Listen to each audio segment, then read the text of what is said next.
السلام عليكم ورحمة الله وبركاته. الحمد لله الذي جعل نبيه ختم النبيين. الحمد لله الذي أرسل رسوله رحمة للعالمين. الحمد لله الذي يأمر بالعدل والإحسان. إن الله وملائكته يصلون على النبي يا أيها الذين آمنوا صلوا عليه وسلموا. سيادة الحبائب الشرفاء وسعادة العلماء الفضلاء وفضيلة الأمراء الكرماء ورجال الهادي الحاضرات أحبة الأعزاء رحمكم الله. أوصيكم جميعا نفسي بتقوى الله وبطاعة رسول الله صلى الله عليه وسلم. Yang akan berhormati kepada guru-guru al-kabir, para ustaz, para kiai, para kesepuhan, al-bagi dan ustaz semua yang tidak bisa disebutkan namanya satu persatu, namun tidak kurang rasa hormat di mata Habib kepada beliau. Dan tidak lupa yang akan berhormati kepada ketua DKM Masjid Al-Hidayah beserta pengurus yang lainnya. Kita doakan guru-guru kita dipanjangkan umurnya, diberikan kesehatan oleh Allah Subhanahu wa Ta'ala, diberkahi di setiap langkah perjuangan dakwahnya. Amin ya rabbal. Dan tidak lupa yang akan kita hormati kepada aparatur pemerintah baik sipil maupun militer. Kita doakan pemerintah kita menjadi pemerintah yang amanah, yang selalu taat kepada Allah dan Rasul-Nya, yang selalu jujur kepada rakyatnya. Amin ya rabbal. Dan tidak lupa akan berhormati kepada hadirin hadirat, mukminin mukminat, muslimin muslimat, tetamu-tetamunya baginda Nabi Muhammad sallallahu alaihi wasallam. Yang alhamdulillah pada malam ini kita bisa berkumpul berwajah bersilaturahmi, membacakan daripada Nabi, membacakan maulid Nabi Muhammad sallallahu alaihi wasallam. Mudah-mudahan berkah dari pembacaan pembacaan maulid, segala hajat doa kita dikabul oleh Allah Subhanahu wa Ta'ala. Dan mudah-mudahan wabah yang menghadapi Indonesia di negara kita ini cepat hilang. Amin. Dan mudah-mudahan tidaklah keluar dari tempat ini melainkan dosa kita diampuni oleh Allah Subhanahu wa Ta'ala. Amin ya rabbal. Jadi kasih sambutan sama kepada Rasul. Jaga imannya, ya.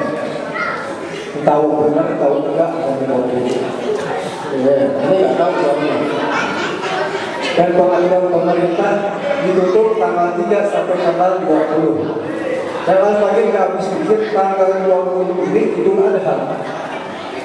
Masjid ditutup, lalu mau sholat Idul Adha di mana? Kan begitu. Kenapa waktu malam nggak ditutup? Tapi masjid, pengajian, majlis taklim harus ditutup. Padahal kita di majlis taklim, di masjid, kita istighosah. Istighosah ini memohon berdoa kepada Allah. Kita memohon berdoa kepada Allah agar wabah itu hilang di Indonesia. Tapi kenapa mesti dicegah dan mesti ditutup? Zaman Rasulullah, di zaman Rasulullah, di zaman Rasulullah ini ada yang namanya wabah, ada yang namanya maut. Sampai masyarakat diperintahkan untuk sholat di rumah. Tapi Nabi tidak melarang yang namanya masjid harus ditutup. Nabi memerintahkan untuk sholat di rumah, masjid tidak ditutup. Apabila masyarakat mau sholat di masjid, silakan. Jadi tidak dilarang orang mau sholat di masjid, silakan. Mau sholat di rumah, silakan. Tanah masjid ini umum, bukan milik pribadi. Orang yang mau ibadah di masjid, ya silakan. Kita nggak boleh larang orang yang mau sholat di masjid. Apa kalau kita bahas ini? Misalnya undangan ini, ya. Jadi di zaman Nabi kan ada, yang namanya maut ada, yang namanya penyakit di zaman Nabi ada. Tapi Nabi nggak melarang masjid. Yang mau sholat di masjid silakan. Nabi tidak larang, Nabi tidak usir. Karena mereka memberikan kepada Allah Subhanahu wa Ta'ala. Karena di zaman sekarang ini lebih banyak orang yang takut sama aturan pemerintah dibanding aturan Allah. Aturan pemerintah dia tidak melanggar karena takut dihukum, takut dipenjara. Aturan Allah dia maksiat, dia mabuk, itu dilarang oleh Allah Subhanahu wa Ta'ala. Dia lakuin dalam diri Allah Subhanahu wa Ta'ala. Dia enggak taat pada sesaatnya Allah Subhanahu wa Ta'ala. Kita lebih takut dilarang oleh Allah Subhanahu wa Ta'ala dibanding dilarang oleh Allah Subhanahu wa Ta'ala. Makanya mudah-mudahan rahimahnya kita malam ini. Mudah-mudahan orang bilang seperti ini. Amin. Allah ya Rabbah. Mudah-mudahan yang sakit hilang penyakitnya. Allah berikan kesehatan. Sekarang kalau hadis ta'lim ditutup, pondok ditutup, masjid ditutup, tidak ada kajian. Makanya kita buka ada punya akun YouTube. Dia akun YouTube-nya, namanya jangan share, akun subscribe. Jadi kita share yang akun YouTube. Jadi yang boleh keluar, yang boleh ngaji kita buka YouTube. Di situ nanti ada kajian-kajian dari mana yang guru kita. Itu juga mencegah masyarakat berkumpul berkerumunan. Tapi kita tidak pernah larang masyarakat yang mau ke masjid, kita tidak larang juga masyarakat yang mau ke masjid ini.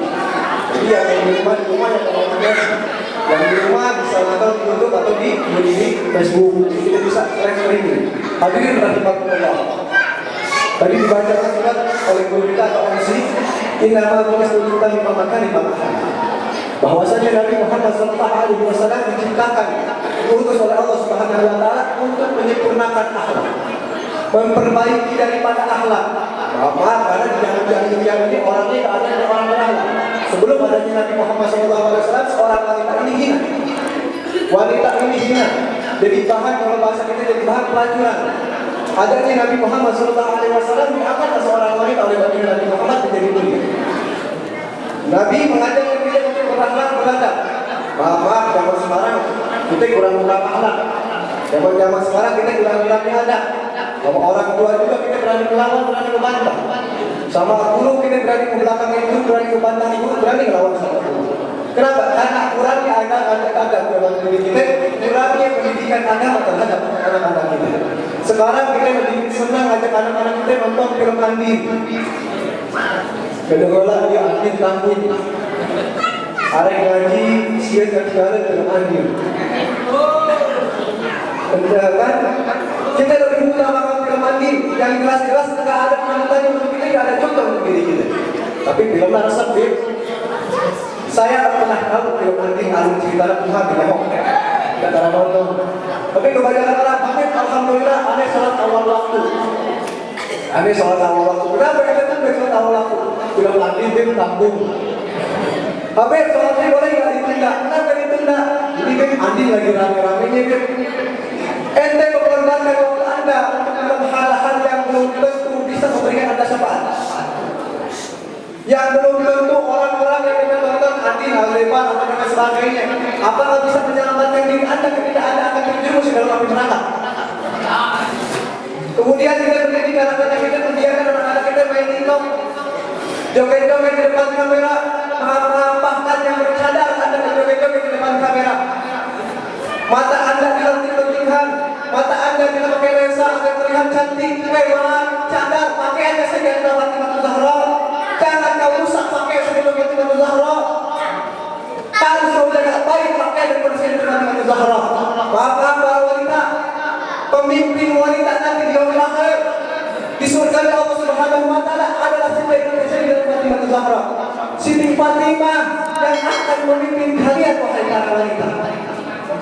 Nanti datang suatu masa yang dimana seorang laki-laki harus menundukkan kepalanya, mengejamkan matanya. Kemudian ada yang bertanya, siapa yang lewat? Ada apa? Ada yang menjawab bahwasanya putri Rasulullah SAW akan melewati jembatan Sirat berserta para pengikutnya. Sehingga semua laki-laki tidak boleh naik aurat dan berlebihan dari aurat daripada putrinya Nabi Muhammad. Dijaga putri Nabi Muhammad berserta para pengikutnya. Tidak boleh laki-laki satu laki-laki yang melihat daripada Siti Fatimah Zahra. Semua harus menundukkan kepalanya dan menundukkan matanya. Perbaiki akhlak kita, adab kita. Kalau kita pengen menjadi baik daripada Siti Fatimah Zahra, putri mulia yang baginda Nabi Muhammad SAW. Kita tahu kita yang datang pada malam ini penuh dengan lumpuran dosa, penuh dengan ukuran kemaksiatan, penuh dengan kesalahan dan kehilapan. Sampai-sampai Nabi Musa bertanya sama Allah, "Ya Allah, apabila datang kepadamu seorang hamba yang penuh dengan dosa, penuh dengan kemaksiatan, penuh dengan kehilapan, memanggil nama wahai Allah, lalu apa yang engkau jawab?" Kemudian Allah berkata, "Ya Musa, aku akan menjawab panggilan tersebut sebagaimana engkau memanggil namaku, Labaik, Labaik, Labaik." Kemudian Nabi Musa berkata, "Ya Allah, kenapa engkau memanggil atau menjawab panggilan tersebut 3 kali?"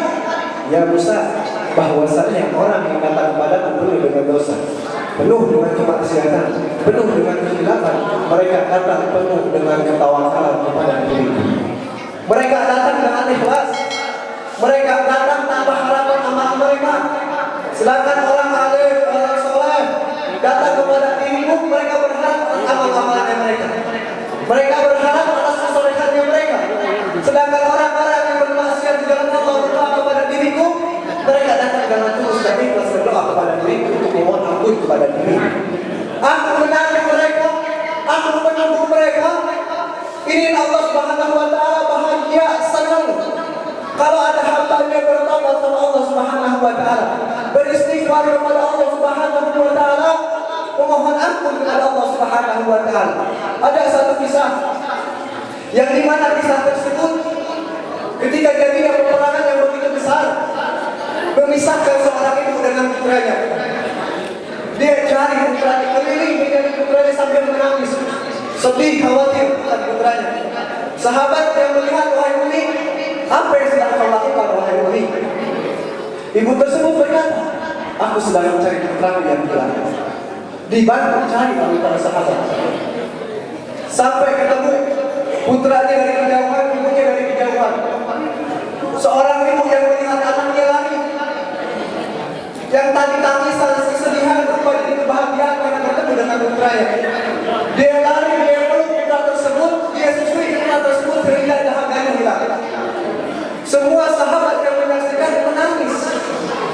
Semua sahabat yang menyaksikan ini sedih, nangis. Rasulullah keluar dari persinggahannya, bertanya kepada para sahabat, "Wahai sahabatku, apa yang menyebabkan kau menangis?" Akhirnya sahabat bertanya, "Hal zalum ya Rasulullah." Orang tua tersebut yang membuat aku menangis, wahai Rasulullah. Rasulullah bertanya, "Wahai sahabatku, kalau seandainya engkau menyaksikan begitu sayang dan cintanya seorang ibu terhadap anaknya, mampukah seorang ibu tersebut melemparkan anaknya ke dalam api neraka?" Rasulullah, para sahabat berkata, "Demi Allah, tidak mungkin wahai Rasulullah, tidak mungkin seorang ibu tersebut mampu melemparkan anaknya ke dalam api neraka." Rasulullah berkata, "Wahai para sahabatku, perlu kau ketahui bahwasanya Allah lebih cinta dan Allah lebih sayang kepada kalian. Allah lebih cinta dan sayang kepada hamba-hambanya. Allah khawatir akan hambanya yang ada di dalam api neraka. Allah lebih sayang daripada seorang ibu terhadap anaknya. Tapi kita lupa akan kasih sayang Allah Subhanahu wa Ta'ala. Kita lalai atas kasih sayang Allah kepada hambanya. Padahal apapun yang akan kita minta kepada Allah, apapun yang kita inginkan akan Allah beri selagi kita minta sama Allah Subhanahu wa Ta'ala. Kalau seandainya seorang wanita berantem sama cowoknya, ini cowoknya gak mau diputusin sama ceweknya, dia pasti minta maaf sebesar-besarnya. Dan bagaimana caranya agar si cewek ini memaafkan daripada kesalahan seorang pria tersebut? Dia berusaha sekeras mungkin, sebisa mungkin untuk mendapatkan maaf dari seorang wanita. Ini kita bisa berusaha untuk seorang wanita. Lalu kenapa kita berusaha kepada Allah Subhanahu wa Ta'ala, menangis mereka kepada Allah Subhanahu wa Ta'ala agar dosa-dosa kita diampuni oleh Allah Subhanahu wa Ta'ala, kesalahan kita diampuni oleh Allah Subhanahu wa Ta'ala. Minta sama Allah. Kalau seandainya Nabi Abu Hurairah berkata bahwasanya Nabi Muhammad SAW setiap hari ini beristighfar tidak pernah putus 70 kali istighfar. Enggak pernah putus 70 kali istighfar setiap harinya kepada Allah Subhanahu wa taala, memohon ampun kepada Allah. Nabi yang sudah dijamin surganya oleh Allah. Nabi yang dijamin cinta dan kasih sayang kepada Allah Subhanahu wa taala, enggak pernah putus beristighfar kepada Allah Subhanahu wa taala. Lalu bagaimana dengan kita yang belum dijamin surganya oleh Allah, yang belum dijamin kasih sayang dan cintanya? Sudahkah kita beristighfar memohon ampun kepada Allah Subhanahu wa taala? Abu Hurairah pernah didatangi sama seorang wanita. Didatangi sama seorang wanita. Ini seorang wanita berkata kepada Abu Hurairah, "Ya Abu Hurairah, apakah kesalahanku bisa diampuni oleh Allah Subhanahu wa taala? Aku memiliki kesalahan yang dimana aku pernah berzina. Kemudian aku melahirkan seorang bayi tersebut aku bunuh atau aku hidup-hidup wahai Abu Hurairah." Datang seorang wanita sama Abu Hurairah. Wanita tersebut pernah berzina, kemudian melahirkan satu bayi, bayinya dikubur atau dibunuh. Wanita tersebut berkata sama Abu Hurairah, "Apakah kesalahanku bisa diampuni wahai Abu Hurairah?" Akhirnya Abu Hurairah berkata, "La, tidak. Kesalahanmu tidak bisa diampuni. Kesalahanmu tidak bisa dimaafkan oleh Allah Subhanahu wa taala." Seorang wanita tersebut pulang sambil bersedih dan menangis. Sepanjang jalan seorang wanita tersebut menangis. Sampai akhirnya Abu Hurairah sadar, kok aku bisa berfatwa selagi masih adanya Rasulullah sallallahu alaihi wasallam. Akhirnya Abu Hurairah mendatangi Rasulullah dan berkata kepada Rasulullah, "Ya Rasulullah, wahai begini dan begini." Kemudian kata Rasulullah sallallahu alaihi wasallam, apapun kesalahannya, apapun dosanya, selagi dia tidak menyekutukan Allah Subhanahu wa taala, tidak berduakan Allah Subhanahu wa taala, masih bisa diberikan ampunan oleh Allah Subhanahu wa taala. Masih bisa diberikan maaf oleh Allah Subhanahu wa taala. Akhirnya Abu Hurairah bergegas bangun mencari wanita tersebut. Dia tanya sama semua orang, "Apakah kau mengenali atau melihat wanita tersebut?" Sampai-sampai ada yang mengatakan bahwa Abu Hurairah itu gila. Akhirnya sampai ketemu dengan wanita tersebut. Bertemu dengan wanita tersebut berkata, Abu Hurairah berkata, "Wahai wanita tersebut, wahai wanita, bahwasanya kesalahan dan dosamu bisa dimaafkan oleh Allah Subhanahu wa taala. Tobatmu pasti diterima oleh Allah Subhanahu wa taala." Ketika mendengar hal tersebut, wanita tersebut girang, bahagia, senang karena kesalahannya masih bisa diampuni oleh Allah Subhanahu wa taala. Akhirnya beliau kasih tanah yang beliau punya kepada Abu Hurairah.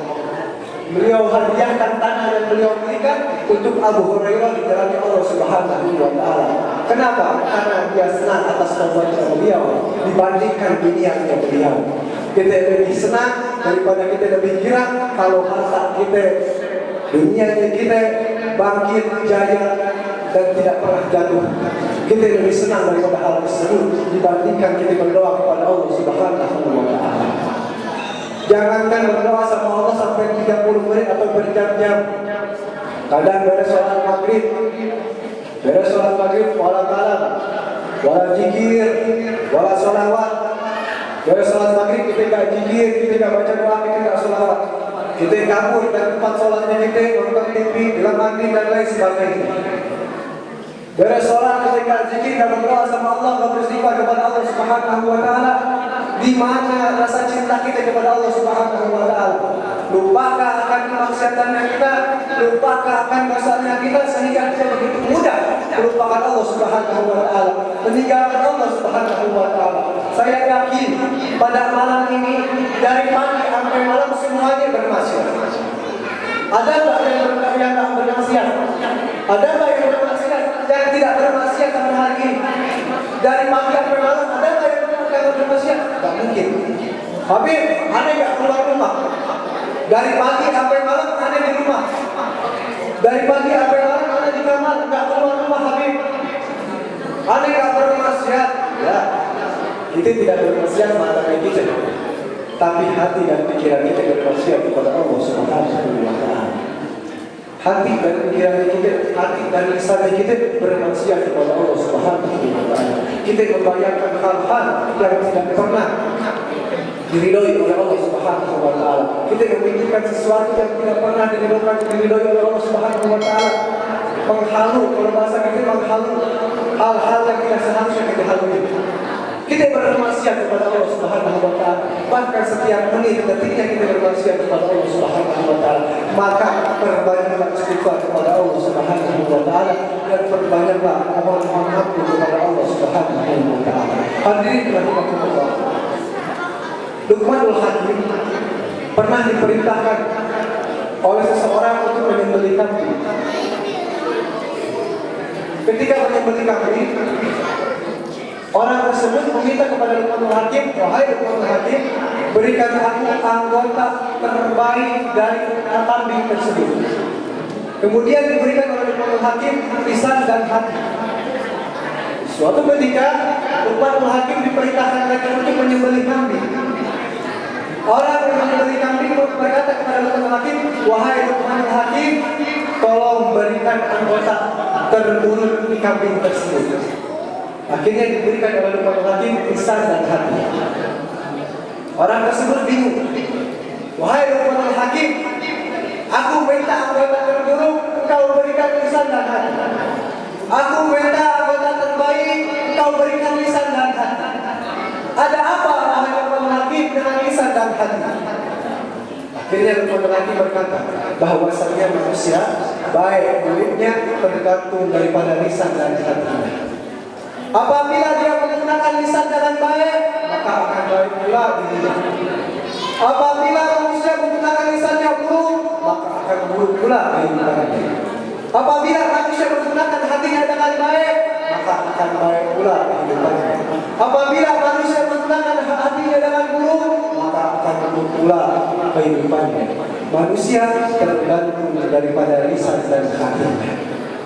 Kemudian Nabi Muhammad SAW dalam sabdanya berkata bahwasanya manusia itu baik buruknya tergantung daripada lisan dan hatinya. Apabila suatu hal yang dia lakukan baik, maka akan baik pula. Apabila suatu hal yang dia lakukan buruk, maka akan buruk pula. Apa suatu hal tersebut? Suatu hal tersebut adalah hati. Apabila dia menggunakan hatinya dengan baik, maka akan baik pula kehidupannya. Apabila dia menggunakan hatinya dengan buruk, maka akan buruk pula kehidupannya. Makanya Nabi bersabda, "Salamun lisan dzikr lisan." Selamatnya manusia tergantung daripada lisannya. Bapak dengan lisan kita, apalagi ibu-ibu lebih sering yang namanya gibah, ngomongin orang. Nih, kita harus menjaga lisan kita. Selamatnya manusia tergantung daripada lisan kita. Kalau kita bisa menjaga lisan kita dengan baik, maka akan baik pula kehidupan kita. Jangan sampai kita ngomongin si anu makil, jangan kita banding-bandingin orang. Ada yang datang ke majelis taklim penuh dengan tato, orangnya penuh dengan kemaksiatan, datang ke majelis taklim, beres majelis taklim diomongin orang tersebut. Si anu makan tukang maksiat, si anu tuh coba tatoan, tukang mabuk. Jangan kita banding-bandingkan. Selagi dia mau niat baik, datang ke majelis taklim, kita support, kita bantu hidupnya mereka. Jangan kita omongin dia orang, Nabi aja nggak pernah bantu.